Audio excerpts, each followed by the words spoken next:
D'accord. Alors, bah, entrons dans le vif du sujet tout de suite.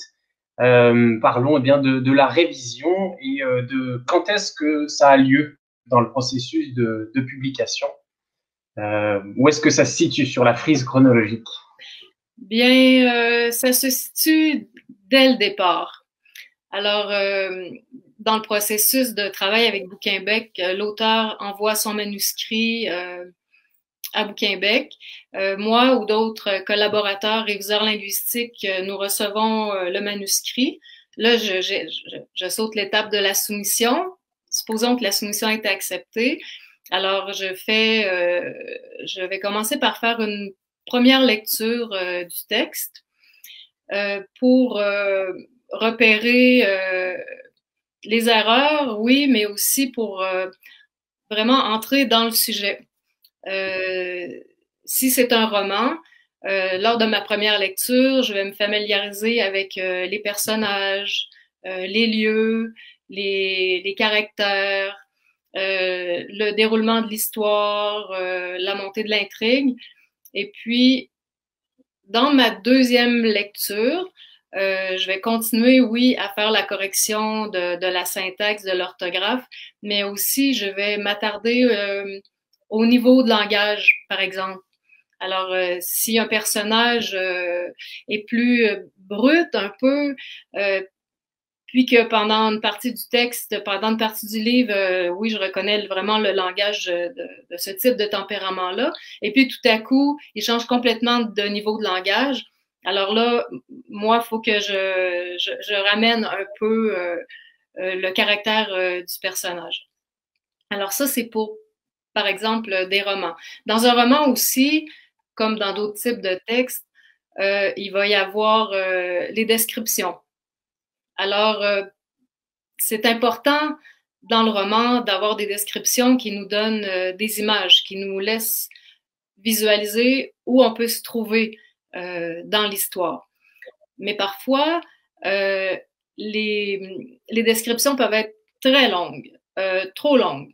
Les éléments s'enchaînent, mais ne vont pas toujours ensemble. Alors moi, comme Mhm. auteur, je dois me faire une image de ce que représente la scène et puis replacer les éléments à leur place. Euh, donc, pour que le lecteur voit, OK, alors ici j'ai une pièce, d'abord je vois la grande pièce, dans un coin il y a ça, il y a quelqu'un qui est assis là, parce que parfois quand c'est trop long, c'est tout mélangé puis on perd le sens. Alors il faut que, comme réviseur, je réussisse à clarifier le sujet. Ça veut dire de comprendre l'idée de l'auteur et non changer l'idée de l'auteur.